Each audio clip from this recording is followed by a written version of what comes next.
when he led college football in completion percentage and he threw almost 40 touchdowns for over 4,000 yards.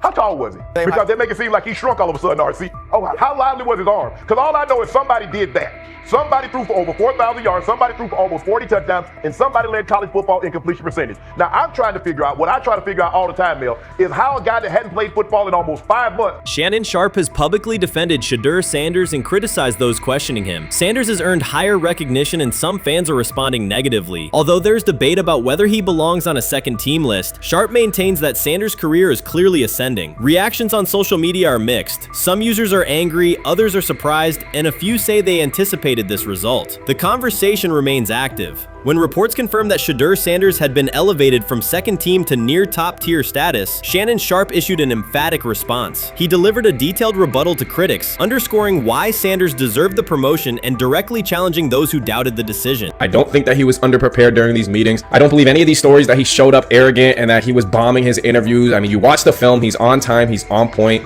You watch his interviews, he answers like a 10-year NFL veteran. Like, he's clearly dominating OTAs. It's every single day there's a new report of how well he's doing for the Browns in OTAs. And I mean, you can say what you want, it's just OTAs. Okay, if that's your new narrative, then he's doing exactly what he needs to be doing. He's on point, he's on time, he's getting the respect of his teammates, and he's making plays. So we're gonna see years down the line, something's gonna come out that I don't know what exactly it was, but something will come out. Critics have been waiting for an opportunity to dismiss Sanders. They labeled him overrated, accused him of benefiting from nepotism, and claimed his profile came only from his last name and polished image. Within their own echo chamber, they cited every game in which he fell short of huge passing numbers as validation of their doubts. Since Sanders has begun receiving formal recognition, criticism has escalated. A wave of self-appointed analysts is dissecting his throwing mechanics and team role, and many online commentators now argue that his promotion reflects deeper problems within the sport. Shannon Sharpe rejected each criticism directed at Shedeur Sanders. During the broadcast, he turned a routine segment into a detailed examination, acting as presenter, interrogator, and fact-checker. Sharpe walked viewers through game film, season statistics, and scouting reports to show why Sanders merited his recent promotion. Whenever a panelist claimed Sanders had not earned the role, Sharpe countered with completion percentages, efficiency ratings under pressure, and documented late-game drives that changed outcomes. He stressed that the backlash was driven less by on-field evidence and more by reluctance to revise earlier opinions. Sharpe argued that critics were upset not because Sanders lacked qualifications, but because his progress contradicted their initial narrative. By the end of the discussion, Sharpe had moved past simple defense and reframed Sanders as a clear example of performance-based advancement, demonstrating that early predictions can be wrong. Never heard of no Dylan Gabriel or Tyler Shock. What the hell is that? So how is Shedeur Sanders going behind them? I'll tell you how. Collusion. 4 different times they passed on him. How the hell does that happen? 4 rounds. It doesn't happen to a quarterback. We've never seen anything like this before.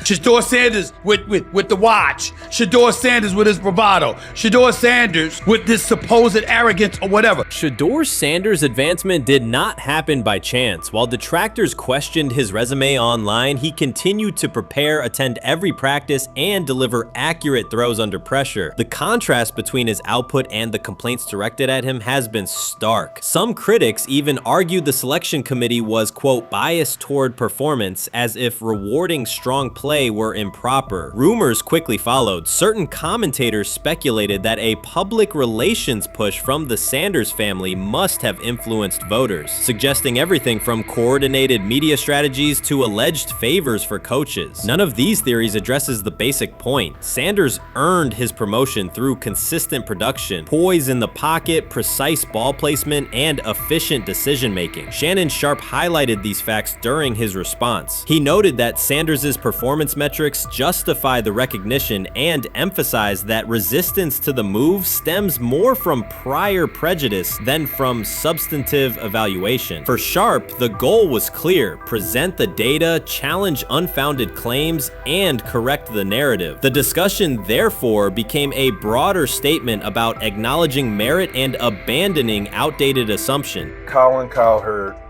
defend college basketball coaches who have gotten a DUI, come to their defense and say they didn't need to be fired, that they deserve a second chance. But Shedeur Sanders drives 40 miles over the speed limit, gets a one-on-one ticket, and Colin Cowherd comes on his show today and says he's out on Shedeur Sanders. He's seen enough. He can't support him anymore. He can't be in the Shedeur Sanders camp.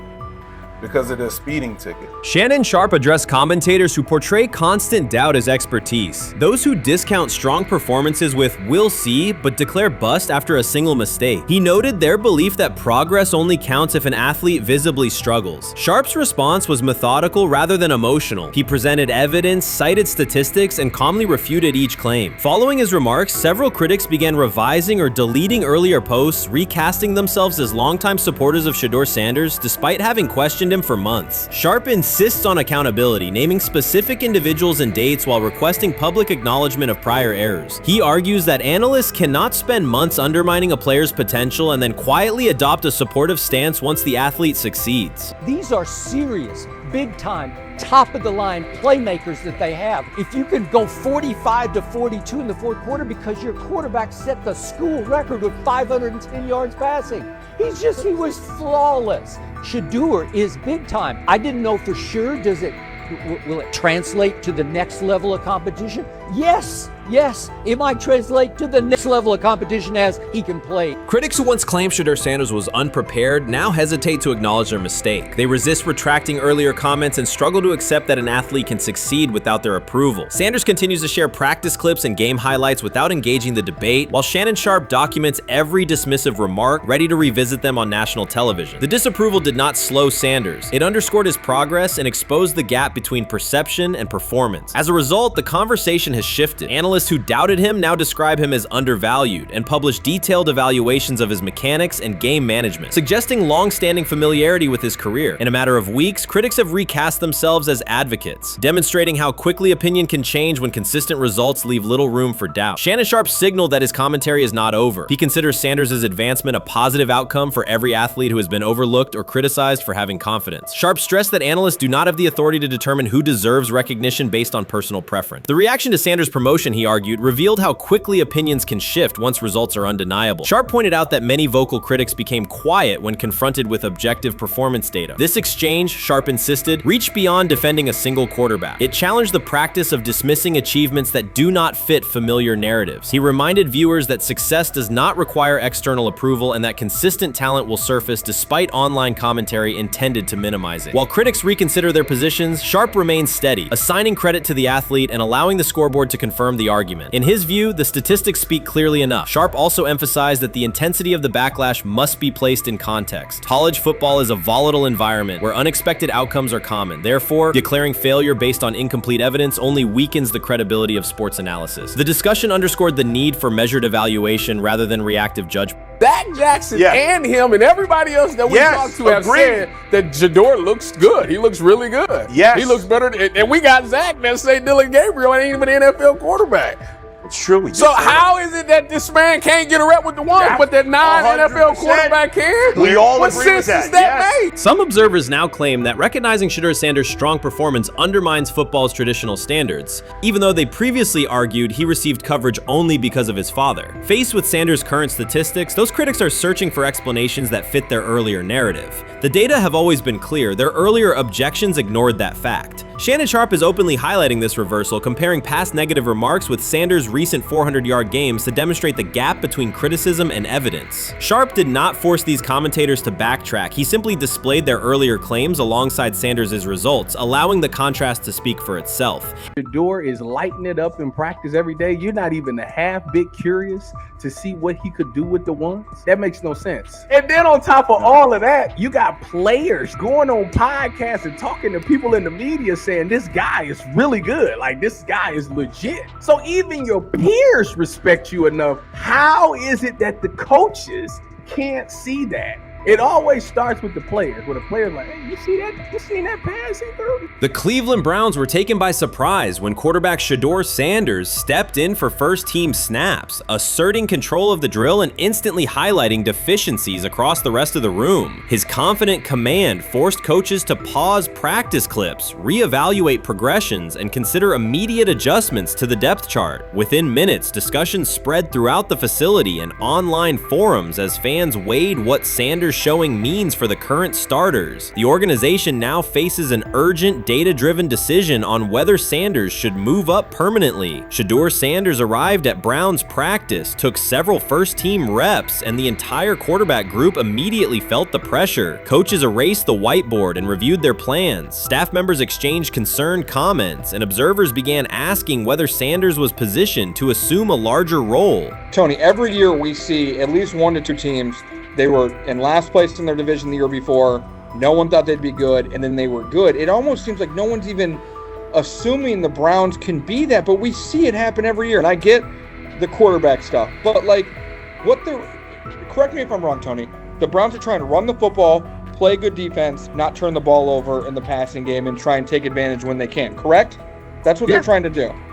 That was the 2020 offense. The Cleveland Browns are still searching for stability at quarterback. Deshaun Watson is yet to deliver consistent starter-level production that justifies his contract, and each game renews doubts about whether he can regain peak form. Behind him, rookie Dorian Thompson-Robinson shows promise but remains inexperienced and unpolished. Coaches are evaluating alternatives each week and may need to adjust the depth chart if progress stalls. The roster around them is built to contend now, so ongoing uncertainty under center is increasingly costly. As we talk about, we do believe in best player available. We do believe in positional value, and we didn't necessarily expect him to be available in the in the 5th round, and so we love adding competition to every position room and adding him to compete with the guys that are already in there. We felt like that was the appropriate thing to do. The Browns quarterback group is unsettled. Deshaun Watson has yet to provide the reliable, high-level play his contract demands, while rookie Dorian Thompson-Robinson remains promising but unpolished. Depth behind them consists mostly of veterans whose experience lies more in holding clipboards than leading offenses. The coaching staff needs an immediate answer, not a 3-year development project. Shedeur Sanders enters as that potential solution. At Colorado, he passed for more than 3,200 yards despite working behind one of college football's poorest offensive lines, consistently demonstrating poise, quick processing, and accurate ball placement under heavy pressure. Film shows steady reads and disciplined footwork, traits that offset concerns that his profile is built on family name or media attention. Cleveland viewed the signing as a low-risk, high-reward move. Early in camp, Sanders received a handful of first-team snaps intended merely as an evaluation. Those plays quickly changed practice tempo. The ball came out on time, receivers hit their landmarks, and the defense struggled to adjust. Coaches immediately expanded the review, using phrases such as evaluate every option, an indication that the depth chart was no longer fixed. Watson sensed the scrutiny. Thompson-Robinson increased his urgency. Within minutes, competition in the quarterback room intensified. Sanders repeated that performance in subsequent sessions. His footwork remained clean, progression sharp, and throws firm and precise. Each strong rep forced staff to reassess the plan to keep him buried on the developmental track. The broader context magnifies the pressure. Cleveland's roster is built to contend now. Fans are weary of quarterback turnover, and the front office cannot afford another costly misstep under center. Around the league, rookie passers rarely wait multiple seasons anymore. Joe Burrow, Justin Herbert, CJ Stroud, and even late pick Brock Purdy established that precedent. If Watson opens the regular season and struggles, public calls for Sanders will grow, especially if the rookie flashes in preseason. Alternatively, another team could attempt to acquire him if Cleveland hesitates to elevate his role. Each scenario underscores the same reality. Sanders' emergence has turned a routine camp evaluation into a critical decision point for the franchise.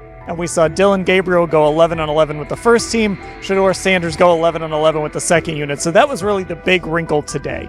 Yes, and of course, it was the first time that we have seen Shedeur Sanders get any of those coveted 11-on-11 reps. Of course, again, it wasn't with the first team offense or against the first team defense, but it's progress. And that means that he's going in the right direction, that the arrow is pointing up. He's coming up the learning curve. So that's good for him. And I actually thought just overall, he had a better day than Dillon had today. He completed more passes. He was more on point. In fact, in that 11-on-11 period, he threw a near touchdown. Desperation can push franchises toward aggressive decisions, especially when their quarterback options appear unconvincing or outdated. One scenario now emerging is that Sanders earns enough confidence to take full preseason reps with the starters, forcing Cleveland to revisit a depth chart it believed was settled at the beginning of July. His practices demonstrate that the excitement around him is grounded in measurable performance. Accurate, high-velocity passes against first-team defenses, and confident command of the huddle. Each strong outing also heightens league-wide interest. Rival scouts adjust evaluations, and general managers revisit their notes, aware that a viable young quarterback may soon become available. Inside the facility, the personnel staff must balance short-term results with long-term roster planning, knowing that an early move could reshape salary cap allocations and locker room dynamics. The pressure on Watson and Thompson Robinson escalates accordingly. Both must produce visible progress to maintain their current roles. Cleveland's recent history shows how quickly promising quarterback situations can devolve into controversy. The franchise has turned potential breakthroughs into organizational turmoil before, so observers remain cautious about how this competition will unfold. What do you think is happening in Browns camp? What do you think is going to happen there? Before I let you go, Lewis. You know, I think it really does all depend on how Kevin is able to, as it relates to Shedeur, work him in enough. Well, one, Shedeur has to earn the right for Kevin and the staff to have discussions about, hey, we got to get him more reps with the ones and twos.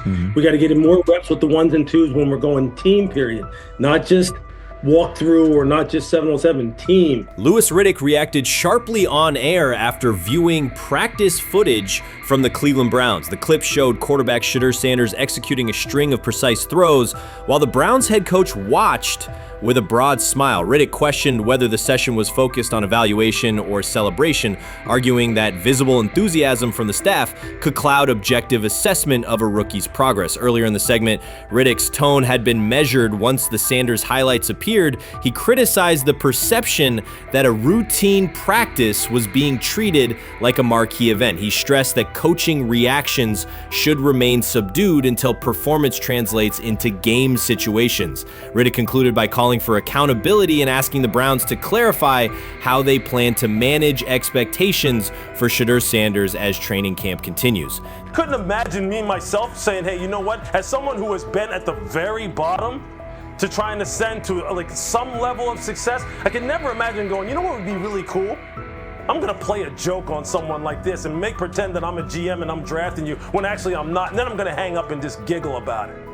Man, what the hell are we doing? Seriously, what are we doing when we think that that kind of crap is funny? I don't know. Trying to get likes on TikTok. I don't have the right words for it.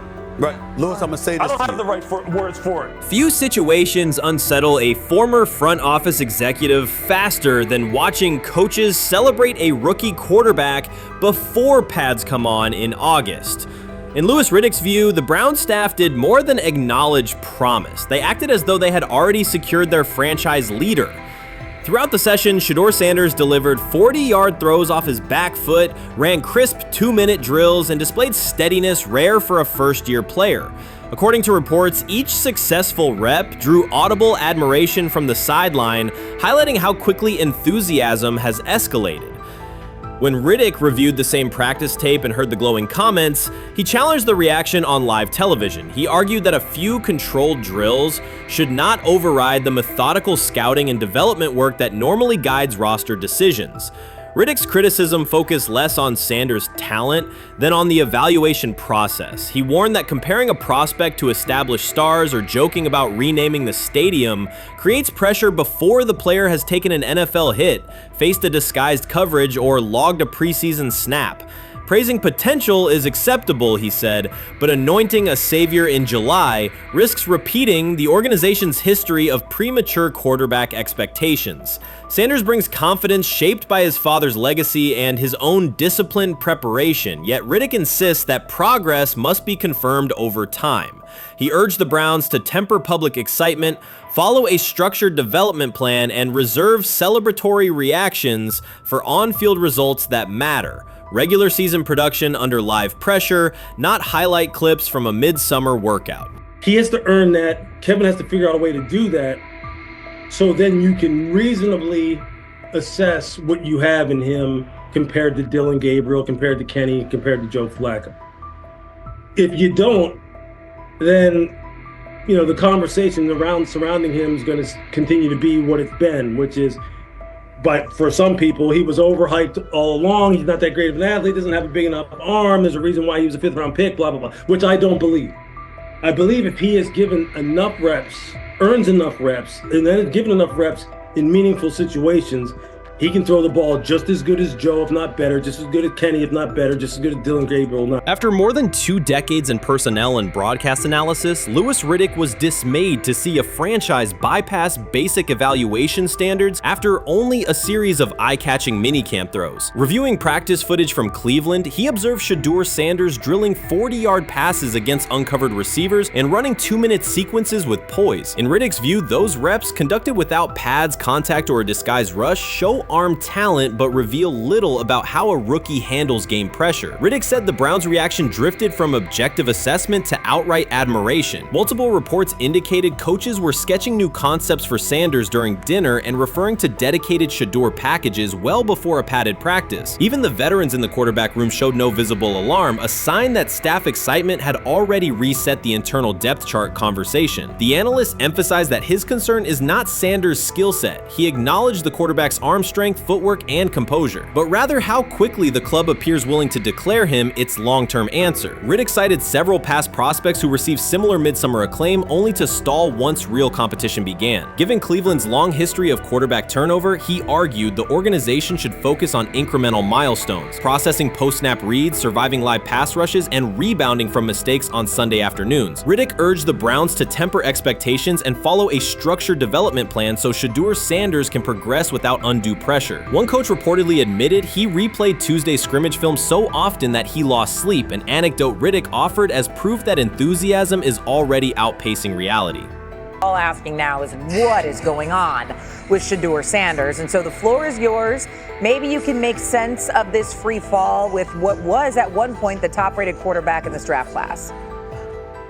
Yeah, Shay, I think at this point in time, this really isn't a football discussion any longer. This is a personal discussion. This is about it's a fit discussion. It's whether or not teams are just comfortable with everything that comes along with Shedeur in terms of who he is as a person, all the people that are surrounding him in terms of his inner circle, and whether or not teams deem that to be something that they're comfortable with. Right or wrong, that's the only conclusion you can really come to at this point. Louis Riddick voiced an escalating concern during the segment. Having witnessed numerous quarterback setbacks in his career, he worries another may be forming, not because Shedeur Sanders lacks talent, but because the praise around him is growing without restraint. Sanders has simply attended practice, delivered accurate passes, led the huddle, and shown the composure expected of an NFL player. Riddick fears the Browns' reaction, treating routine drills as proof of long-term success, risks setting premature expectations. He cautioned that the organization seems ready to celebrate a franchise savior before Sanders has taken a competitive snap, noting that such early adulation has derailed promising prospects in the past and could impede Sanders' measured development. So the Shedeur Sanders, I want to talk about this. So here's a prime example. Shedeur Sanders, they had 3-day mini camp for the Cleveland Browns. And now Jimmy Haslam actually has some money. The Bengals owners and the Rooneys are near the bottom of the league in net worth. But what the Browns have is what I would call the Buffalo Bills used to have this years ago, pre-Josh Allen. What are Browns veterans saying about Shedeur Sanders behind closed doors? According to internal discussions, the feedback goes beyond casual praise. Several veterans describe his performance as franchise level. Private locker room conversations compare his command of the offense to established starters. And one senior assistant reportedly called him Sunday ready after a single walkthrough. The consensus is that front office staff and coaches have taken serious notice. Inside the Browns facility, informal conversations circulate among players and coaches. These remarks carry significant weight in personnel evaluations and often influence practice rotations. When veterans speak this strongly, the message typically reaches decision makers quickly, especially during roster planning. In short, the internal perception of Sanders is already affecting how the staff views the current quarterback depth chart. Browns vets kind of weigh in on Shedeur Sanders and how he's been since he arrived in Cleveland, in Pound Town. And I think it's very, very important that we discuss it because it'd be really easy for these vets to, this wasn't like a on-the-record interview. This is just kind of back channels into what the vets are saying, the rumors, but the sources telling us. And we have a couple quotes, but Shedeur Sanders, Cleveland Browns, it seems like it's going well. And it's almost like you don't want to talk about it. At the center of the growing internal buzz is Shedeur Sanders, the rookie who entered Berea with late-round expectations but is being discussed privately as a potential long-term starter. This is not a routine camp tale about an extra arm taking practice snaps. Sanders has seasoned teammates, players with playoff mileage, quietly reassessing his ceiling. Observers who overlook these conversations risk missing one of Cleveland's most deliberate personnel moves in years. Sanders is not on the roster because of his surname. The Browns reviewed their quarterback depth, weighed costs, and chose a controlled, development-oriented option they believe can stabilize the position. His presence is already changing practice dynamics. Veterans notice his pocket awareness, adjust routes to his timing, and acknowledge that he processes coverage at an advanced level for a first-year player. Leadership patterns in the huddle feel different. Sanders delivers with precision and composure that challenge defenders to reevaluate their calls. The strategic upside is clear. A 4-year rookie contract offers cap flexibility while other franchises cycle through expensive stopgaps. Coaches and front office staff view Sanders as a calculated investment, not a publicity experiment. Outside chatter still focuses on Joe Flacco's age or Kenny Pickett's development. Inside the facility, however, veterans pause film sessions to dissect Sanders' ball placement and progression speed. Position coaches highlight clips where he works through reads decisively and delivers on time, traits rarely attributed to rookies. Sanders' confidence is measured rather than theatrical. He moves as though the NFL tempo is familiar, and that calm spreads across the roster. Experienced defenders are rechecking the depth chart and asking if the quarterback competition is tighter than publicly acknowledged. Great kid, and whether it's a following that he's earned, I mean, that's something that he's done a great job of interacting with fans, and but he is a great kid. You guys will get to know him more. He's working like crazy, just like all the guys. He's another young man. These rookies, you know, my office is downstairs. As they got to walk by my office as they come in. They come in early. And Shedeur, just like all those guys, he's in there early. He's getting his work done. He has not yet secured the starting job. Evaluations so far come only from brief practice periods, no comeback drives, no national headlines, just steady execution in shorts and helmets. In a league that celebrates splashy debuts, Shedeur Sanders is earning trust rep by rep. Veterans typically withhold judgment until late in camp, yet several are already studying his footwork and timing, which suggests genuine respect. Inside the building, coaches sense that the Browns may have finally found a stabilizing presence at quarterback. Cleveland's recent history underscores why this matters. The team has started 9 quarterbacks over the past 2 seasons, an indicator of instability rather than depth. Sanders arrives with composure, arm strength, and a well-known surname, so any sign of readiness is magnified. Financial context also plays a role. The Browns are allocating a significant portion of the salary cap to Deshaun Watson, whose performance has not matched that investment. To manage costs, the front office signed 4 additional quarterbacks on low-impact contracts. Together, they account for far less than Watson's annual cap figure. If Sanders continues on his current trajectory, that structure could give Cleveland both competitive clarity and much-needed financial flexibility. He's the only person who's come out and say, hey, man, this dude look kind of good, man. Let me tell you what I heard. A lot of people reaching out to players in the locker room and stuff. To me, I think this is it's a red herring. Like, I'm supposed to suspend myself to disbelief that he was going to look bad. I've never expected him to look bad to start with.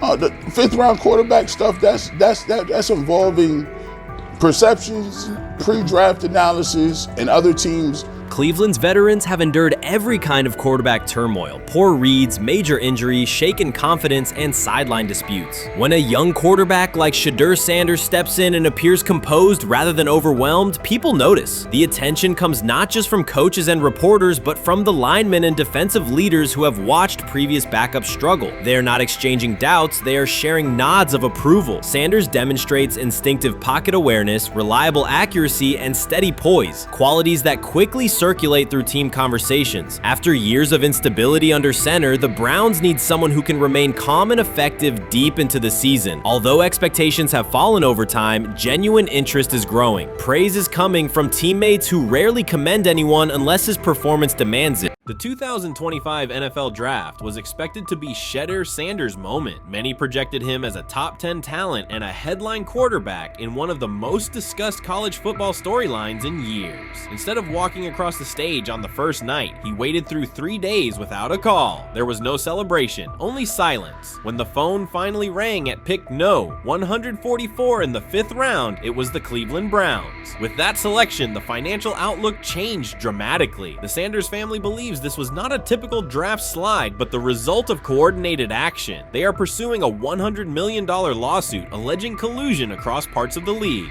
In the months before the draft, Sanders was consistently discussed among the top quarterbacks in the class. Television and digital analysts praised his poise, accuracy, leadership, and command. Scouts highlighted a 74.1% completion rate, record-setting stretches at Colorado, and his rise from an HBCU star to a national figure. Consensus expectations placed him in the first round or early second. Draft night unfolded differently. As picks accumulated, there was little indication that his name would be called. The atmosphere at his private gathering shifted from anticipation to doubt. When the Browns selected him late on day 3, projections for his first contract dropped from an estimated range in the mid-$30 million to approximately $4.6 million, with corresponding reductions in likely endorsements and long-term positioning. According to Deion Sanders and others close to the family, this was not about performance, injury, or conduct. They argue it was coordinated. Attorneys were contacted immediately. The allegation is straightforward. Sanders' value was suppressed intentionally. The family's position is that this was a calculated decision within parts of the league, not an isolated set of evaluations. The legal claims focus on communications that, if authenticated, could be significant. Internal emails, text messages, and owner-to-owner conversations. The family's representatives contend that these materials show a deliberate effort to avoid drafting Sanders in early rounds based on perceived image concerns rather than football merit. One message reportedly under review framed the decision in branding terms. Drafting Shedeur would mean inheriting the Prime brand. The complaint asserts that this view led some teams to discourage others from selecting him unless necessary, not for film-based reasons, but to avoid perceived attention and external pressure tied to his family's profile.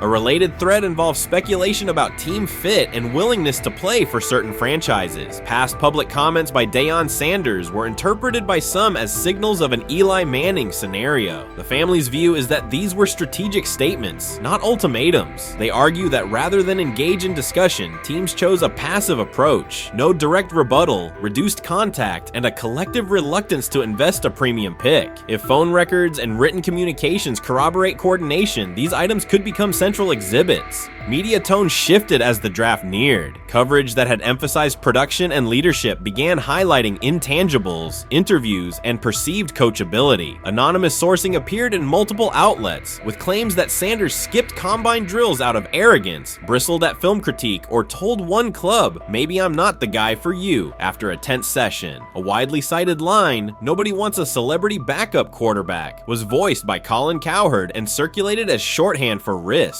The Sanders legal position is that these narratives did not arise organically, but reflected a coordinated leak pattern that undermined his market value. The family's contention is that this was primarily about control and compliance rather than football ability. They point out that Sanders did not fail a drug test, was not suspended, and did not produce poor athletic testing. His college resume included elite stretches and significant program elevation at 2 stops. The legal claim asserts that the league's power structure resisted a high-profile player aligned with a high-profile parent coach and an independent media presence. The allegation is that teams sought to avoid the perceived complexity that would come with selecting him early. The financial impact is a core component of the damages claim. Had Sanders been selected late first or early second round, projected 4-year compensation would likely have fallen between $30 to $35 million, with immediate access to higher tier endorsement opportunities and the brand leverage that accompanies a franchise quarterback designation. As a 5th round pick, the initial contract value is a fraction of that total, and associated off-field opportunities are typically narrower. The suit reportedly seeks not only lost salary, but also the broader economic value linked to draft position, sponsorships, licensing, and the visibility that accelerates an early career trajectory.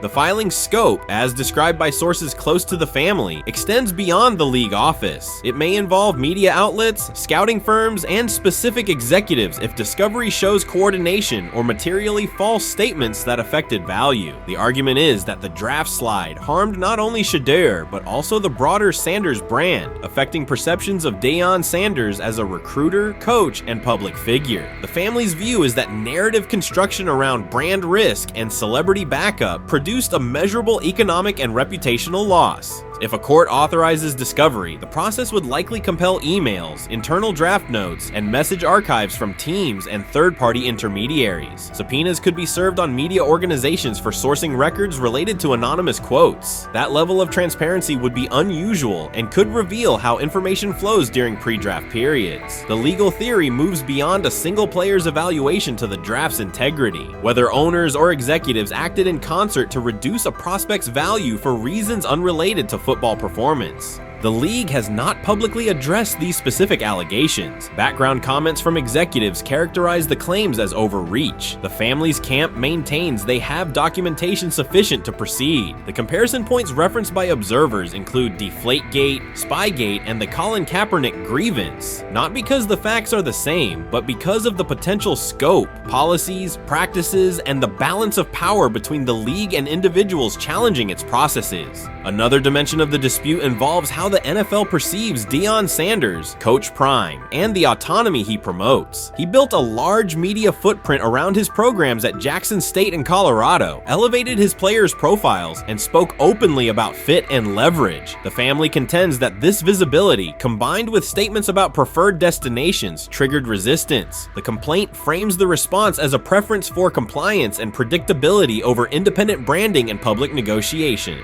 The suit also addresses the pre-draft decisions that critics point to, skipping the Senior Bowl, declining full workouts at the NFL Scouting Combine, and candid interviews about team fits. The family characterizes these as strategic choices commonly made by top prospects, not evidence of entitlement. Their view is that similar decisions by other players did not produce the same narrative because those players fit more comfortably within league expectations. The risk calculus is clear. Bringing a suit of this magnitude invites professional consequences. The family acknowledges that some within the league may react negatively. Their position is that the principle at stake, transparent and fair valuation, warrants the risk. The message they intend to send is that manufactured narratives and coordinated devaluation should face scrutiny, particularly when they affect earnings, opportunity, and reputation. If the case advances, several outcomes are possible. The court could find insufficient evidence of coordination, limiting the scope to individual judgments protected as opinion. It could also find enough to proceed to broader discovery, which would have implications beyond one player, including potential changes to how teams document evaluations and how media handle anonymous sourcing close to the draft. Agents might push for reforms, including clearer guardrails around leaks and standardized prospect communication records. For now, Sanders is working within the Browns structure. He has avoided public escalation beyond confirming focus on preparation and development. The lawsuit is a separate track managed by counsel. This dual approach, professional routine on the field and legal action off it, reflects the family's strategy. They intend to contest the process they believe harmed him while meeting club expectations day to day. The core allegations remain consistent across their statements. A talented quarterback saw his draft value suppressed by coordinated behavior tied to branding concerns and public positioning rather than football merit. Media narratives amplified that shift, and the result was a substantial, quantifiable loss. The remedy sought includes compensation and a measure of accountability that could deter similar conduct. Whether the claims are ultimately proven will depend on documentation and testimony. If emails, texts, and call logs substantiate coordination, the impact could be significant, prompting policy review around pre-draft communications and media engagement. If not, the case may narrow to disputes over opinion, perception, and the gray areas of scouting. Either way, the filing signals a willingness to confront entrenched practices and to test in court how far the process extends beyond film and interviews. This situation has moved from speculation to litigation. It addresses control, image, and power in a system that influences careers and compensation. It also underscores how public narratives can shape market outcomes. Sanders' path now has 2 tracks, earning opportunities on the field in Cleveland and seeking redress off the field for what the family views as an avoidable and orchestrated loss. The questions at stake are larger than one draft slot. They touch on how the league values independence, how information is weaponized, and what recourse exists when a player believes the evaluation moved from football to optics. The answers will emerge through practice reps and, potentially, through discovery and a courtroom record. So before your final year at Miami, there's a lot of conversations revolved around Shedeur Sanders.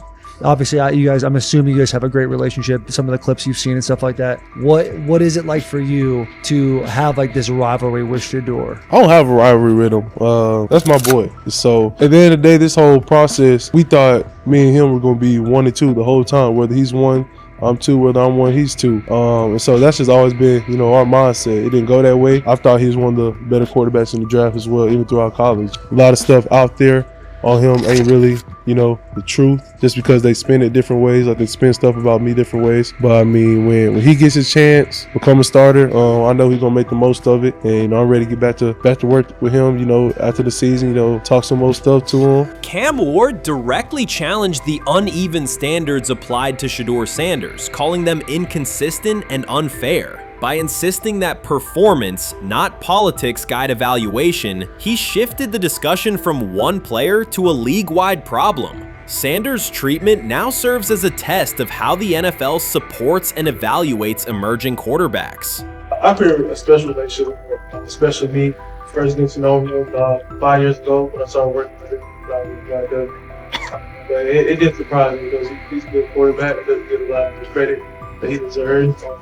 Especially the plays that he made in Colorado. A lot of quarterbacks in the country are making those plays. And so when he gets this opportunity, I'm pretty sure having soon today that he'll make sure he'll make plays on the field. Cam Ward's public challenge to the treatment of Shedeur Sanders brought the issue into clear view. For months, discussion around Sanders has centered on his profile, major compensation, a prominent Nike deal, and the expectation to stabilize a struggling franchise. Rather than a standard evaluation of a top prospect, he has faced sustained skepticism from analysts, fans, and league voices. Ward's comments underscored that the standards being applied to Sanders diverge from those used with other rookies. By stating it directly, he did more than support another quarterback. He identified a broader problem in how the league responds to young players with significant visibility. The takeaway is direct. Assessments should reflect on-field performance and development, not external narratives. A generational talent.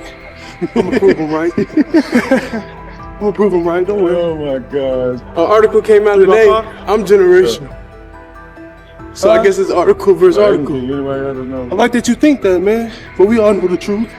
What? Trav gonna be first? You generational, I'm legendary. That's cool. We can be legendary. Legendary get their ass. We'll start doing in like 5 minutes. Shedeur Sanders entered the league with more than a playbook. He brought a public brand, a family legacy, and expectations unusual for a first-year quarterback. Before his first regular season throw, he was already positioned at the center of attention. Rather than assess him on that reality and his on-field ability, many voices reduced him to marketing, treating visibility as proof of hype instead of performance. Cam Ward pushed back on that framing. His point was simple: judge Sanders by the same criteria applied to other rookies. With Sanders' resume, production, leadership, and composure, most first-year quarterbacks would be discussed as long-term cornerstones. The evaluation should be consistent, focused on development and results, not perception. Look at the process with Shedeur, who I know is a buddy of yours, and how do you think both of you guys will end up doing in the league?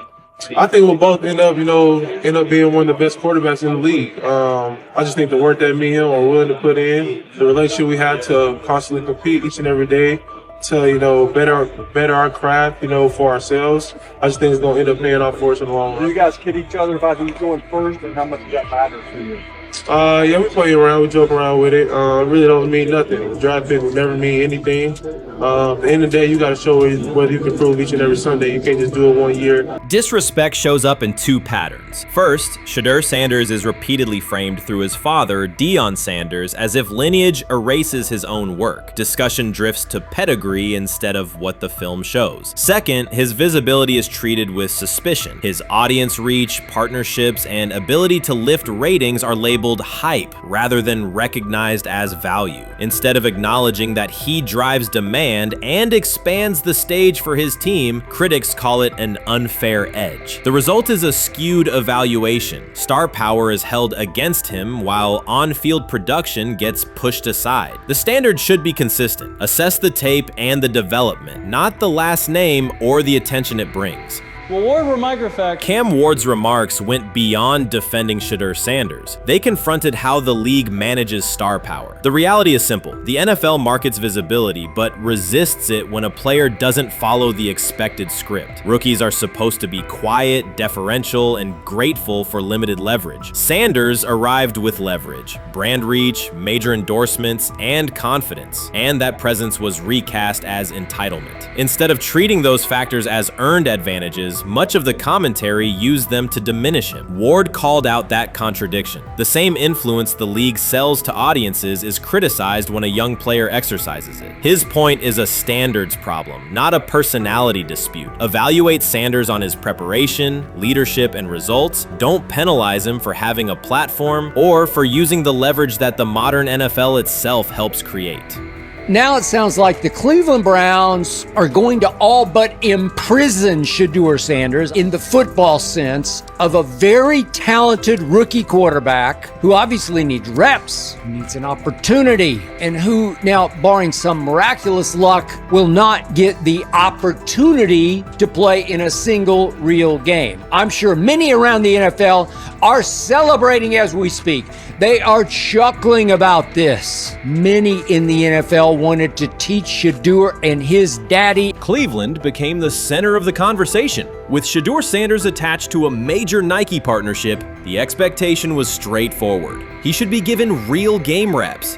The Browns instead leaned on Joe Flacco as the default choice, treating stability as the safer path while sidelining a quarterback with clear cultural and commercial pull. Each week Sanders didn't see the field, scrutiny grew. Commentary questioned the value of his contract environment and relevance, and fan debate shifted from development to doubt. That wasn't measured evaluation. It was a delay framed as prudence that eroded confidence in the process. Cam Ward reset the terms of the debate. He pointed to an uneven standard. When veterans or other young players secure significant endorsements, it's considered smart business. When Sanders does it at scale, it's recast as ego or hype. Even the scope of his off-field agreements became ammunition against him rather than evidence of market demand. Ward's position is simple. Use one standard. Assess Sanders on preparation, decision-making, and progression, not on discomfort with his platform. Treat visibility as an asset, not a disqualifier. The issue isn't attitude or branding, it's the consistency of the evaluation. Ward called it directly. The treatment has been unequal, and it should be corrected by aligning opportunity with performance criteria. Fans need to recognize there's not a team in the league he'd start for. Not one. That's not ridiculous, that's not unfair, that's not a vast conspiracy. Shedeur Sanders fans are Angel Reese fans. They're just fair weather fans who don't really give a fuck about the sport. Most of them are just Deion fucking groupies that followed him when he went to fucking Colorado, just like Angel Reese's fans had never watched basketball prior to her playing at LSU, and they followed her to the WNBA and don't know shit about the sport.